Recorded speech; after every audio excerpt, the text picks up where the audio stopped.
everybody. My name is Sifrin. Welcome to my channel. Um, Previously, we were diving into a passion project called Astra's Demo. A demo was released of that demo. Don't ask me how that works. Where we left off, we chose to hang out with Artemis, a gentleman taking care of another gentleman. So, um, let's get back into it. Boop. Does the snow make you uncomfortable? Artemis asks. You nod, but you're unsure how you can explain why you feel this way. You just came to be. You don't want to suddenly melt away into nothingness like the snow. It's okay. I'm not the same way, but I know there are others that don't like the snow either. The snow is pretty, you say. I caught some snow in my hand earlier, but when it melted it made me sad. How so? Artemis asked, intrigued. Sorry, little coffee sip. I don't know how snow comes to be, but every snowflake is unique, just like us. The snowflakes I caught in my Oh my god, the snowflakes I caught melted from my body heat, never to be seen again. Artemis chuckles. How poetic, seeing yourself as a snowflake. Don't worry, you're made of a hardier material than frozen water. You won't melt like snow does. That makes you feel better. You sigh with relief. Why do you like the snow, you ask, turning the conversation. Artemis's ears perk up. They're quite large, unlike everyone else's. I like to play in it. When I was a kid, I used to bury myself in the snow for a game of hide and seek. Nowadays, I like to go sledding.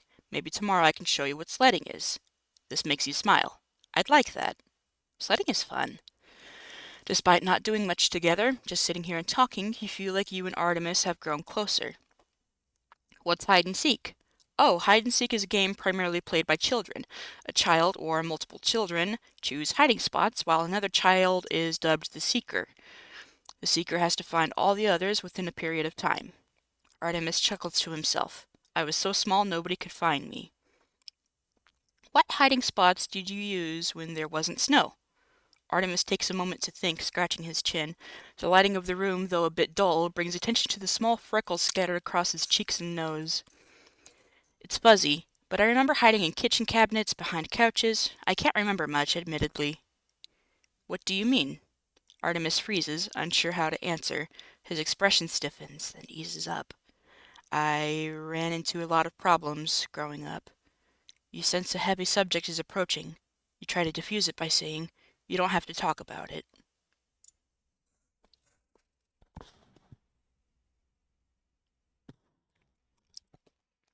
Artemis smiles at you after you've said that, but it's the kind of smile that hides immense sadness behind it. If you keep picking up cues like this, you're bound to have another vision. I see you have a lot of books here, you say, trying to steer the conversation into another pleasant topic. What do you like to read? The twinkle returns to his eyes and his smile turns wider. Oh, a little bit of everything. I love fantasy themes as well as science fiction and history. Artemis gets up from his seat and selects a few books that are laying around, eyeing them cautiously. My bookshelf is currently being repaired, so I just have piles of books everywhere, he says, sorting through his mess. I have some educational books, though. I think you'll enjoy reading them. Soon you are presented with a few select books. One is about rocks and gemstones, another seems to be a series of fairy tales. The third one is about the geography of Esmeralda, the country you live in. Here, give these a try. If you need help with what any word means, I'll be right next to you reading. Hours melt into each other as you dive into book after book. Thanks to Artemis's help, you process information like never before. What a fascinating world you live in, for it to be filled with such jewels and tales. Finally, you're in the middle of reading a serious book with darker themes in it, when you find your eyes getting tingly and drops of liquid falling from them onto the paper. Your chest feels tight. You're whimpering, too. Artemis taps you on the shoulder. Hey, you all right? Wiping your eyes, you choke back tears, trying to form a cohesive sentence. The character I've gotten attached to died. Artemis's ears droop. Oh no, did I forget to warn you about that part? Artemis wraps an arm around you, though you are much taller than him. You lean against him, unable to hold back sobs. She just dropped dead to protect him. Why do people do that to each other instead of fighting as one unit? Yeah, I hate that trope where the female dies to further the male story. I was fond of her, the female, you choke out, trying to dry your cheeks. I feel like this section could be stronger regarding the book that Astra is reading. Sad as it is, Artemis pats you on the head, there are fates worse than death. Oh shit, we might be approaching the themes that were mentioned. Worse fates than death, you repeat. How so? Artemis's expression turns dour. Imagine living the same day, every day, unable to remember anything from it. I've been through this, but I haven't been through that. I was able to remember everything I went through when I was stuck in a frickin' time loop. You can't make heads or tails of what he just said. What do you mean? Every day, you forget, Artemis clenches his fists, and you live it all over again, only to forget it all over again. A never-ending cycle of doing the exact same things the exact same way, while everyone watches you fall apart, unable to take care of yourself. Oh. You look yourself over, then Artemis, but you're still confused. Are you talking about someone you know? That fluid emerges again, this time from Artemis's own eyes, dripping down his face. He still refuses to look up at you, though. My mother, is all he says. Damn it, he's miserable. What can you do? It's stupid. Everything is stupid. The supposed treatments are stupid. It's all because of him, that drug lord. Now that last part sounded familiar. The drug lord. Geez, I keep knocking into cups. The system cheating, glitch manipulating drug lord. Yes. Has Lady Greenfyre told you about him yet? You shake your head. She was too busy adding finer details to your design to do so. What? Wasn't she? Okay. His name is Dr. Memphis, a quack who finally got his license revoked, but it turned him mad. He kidnaps his patients, drugs them more than once, and drains them of their energy to fuel his experiments for world domination. Okay, great, just a great lore dump right there. But what does any of this have to do with your mother, Artemis? Artemis purses his lips tightly. Sippy time.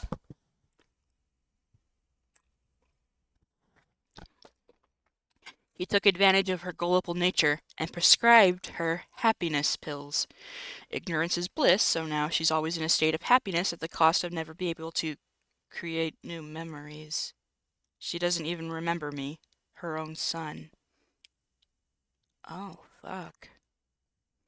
How is that allowed? Her taking pills from someone so awful. A pseudonym and various followers.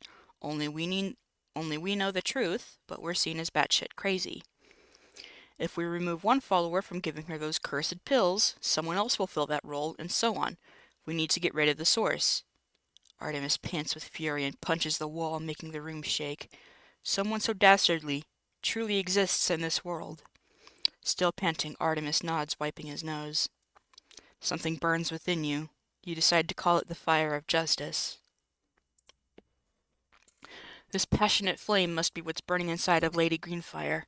You smile at yourself for discovering this sense of justice. Does it burn within Artemis as well? What about Peggy Kitty and Nicholas? Peggy Kitty, that's a cute name. What can we do about this whole thing, you ask? We can't do anything right now. Dr. Memphis keeps changing his identity to stay hidden. Nobody even believes us when we talk about him. They all say he's an urban legend, like the sobbing herd inside one of the local wells. What? What the fuck? That, and since there's a snowstorm right now, we're kinda snowed in. It's not bad right now, but it will be. This frustrates you. You really want to do something. Anything within your current capabilities to rid this world of Dr. Memphis. You let out a deep sigh and glance out the window. The snow is thicker, quickly piling up outdoors, each snowflake replacing each other and the one before it.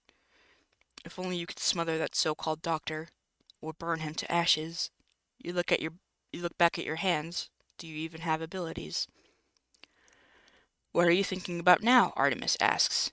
I wonder if I have any abilities or powers, you say. Lady Greenfyre said I am capable of making my own choices in life and becoming my own person. I wonder who I'll turn out to be. That's something all of us wonder for ourselves, he says. We're always trying to find ourselves and find what makes us feel whole. As for powers or abilities, I'm not sure. Magic, as far as we know, belongs into two categories, maybe more.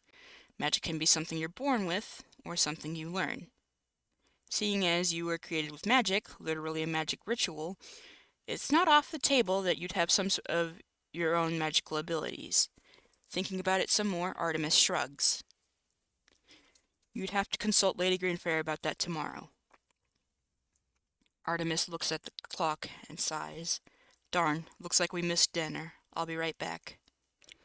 Artemis leaves to acquire the next meal. While you wait for him to return, you resume reading your current book. The death of the female character still pains you.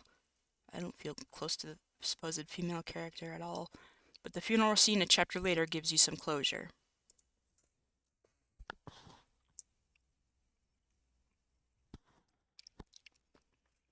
You had really hoped your next meal would be with everybody else, but maybe this mealtime will still be enjoyable with one person. Artemis returns, presenting a large slice of pizza on a plate for you. The gang ordered pizza tonight, so I snagged a big slice for you. It's bread, tomato sauce, cheese, and pepperoni. The smell is mouth-watering, your stomach gurgles again. You eagerly take the plate and bite into the hot pizza, drool accidentally spilling down your chin and onto the collar of your shirt. It's so good, one bite isn't enough, even though your mouth is burning. You yelp from the heat, but go in for more. Like with pizza rolls?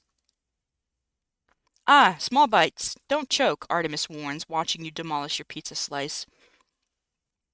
Your face gets messy from the sauce, which makes Artemis wipe it clean with a napkin. He chuckles at you. I guess that's a good sign if you're wolfing it down like that. Heat creeps up on your cheeks once more. Were you really eating so sloppily that Artemis had to clean up after you? Sorry, you say quietly. It's all right. It was kind of funny, actually. Your naivety is somewhat of a cute charm to you. You? Cute? I was just created, you spit out. I'm not used to being alive. Artemis laughs. Astra, it's okay. There's a lot to adjust to. It's just interesting to see you learn and develop from your surroundings. Are you still blushing? Gah, this is annoying. Is there more, you ask, licking up the sauce remnants from the plate. Artemis, eating his own pizza slice, shakes his head. But you said he came in with one pizza slice, author. No, sorry. Next time I'll be sure to feed you more. Feed me yours, Artemis. Ah, oh well, you do feel about full after eating. It is about time for bed. I usually stay up, but you should get some rest. Artemis, after eating and cleaning himself up, gives you a large fluffy blanket. Consider that a home-warming present, Rumi. He smiles at you. I've had that hanging around for ages. The fabric is so soft to the touch, and while it does smell a bit dusty from not being used, it brings a great comfort to you. It's time for bed. Sippy time.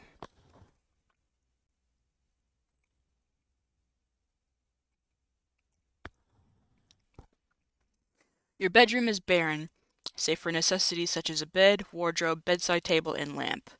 But now, with your new blanket laid out onto the clean bedding, you truly feel like this is your home. You can't wait to personalize your area when the time comes. You're so excited that you don't go to sleep right away. You lay awake in your bed, thinking of all the exciting possibilities. Hanging out with Artemis was fun. You're eager to try out the sledding activity he mentioned. The heart inside of you is racing. You're too giddy to fall asleep. You were just brought into this world, and there's fun activities everywhere you look. Because of the snowstorm, you can't thwart any bad guys, but maybe this is a chance to discover any abilities you may have. This will have to be done tomorrow, as you don't want to wake anyone up. Perhaps this is what being young is like, being exhorted for all sorts of things. Something shines through your lone window onto your face. Peering out, you see the moon and stars. This gentle light shining on your face makes you smile. There's only a few clouds in the sky, giving you a near-perfect view of the satellite. To think, by this time yesterday, you were nothing. Now here you are, already with plans and already making friends. You can't explain it, but looking up at the moon, pale like snow, brings you a sense of ease.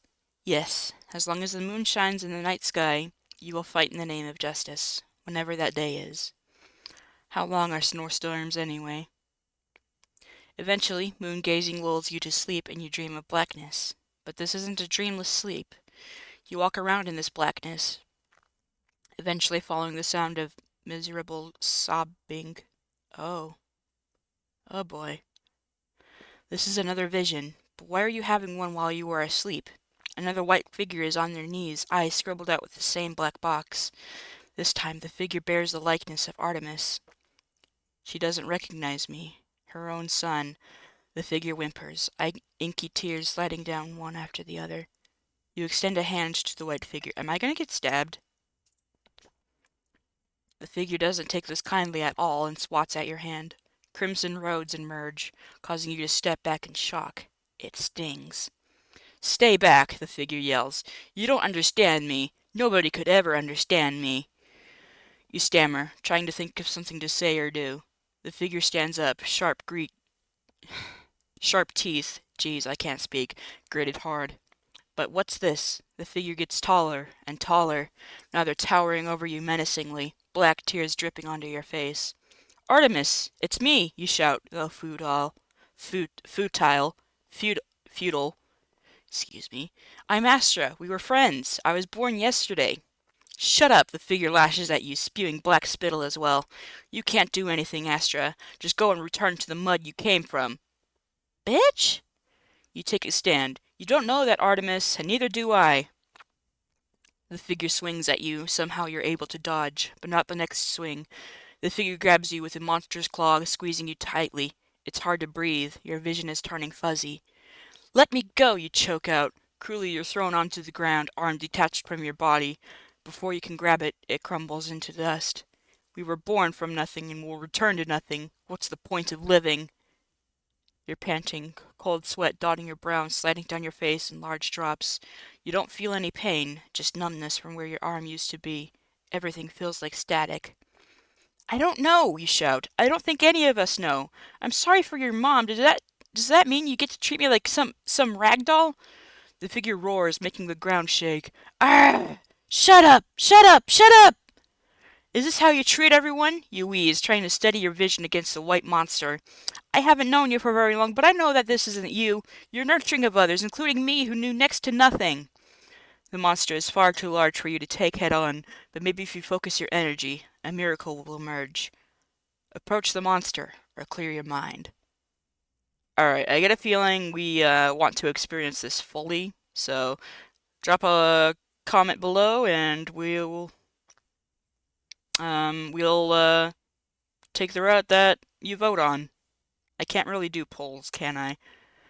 Well, thank you for watching, and see you soon.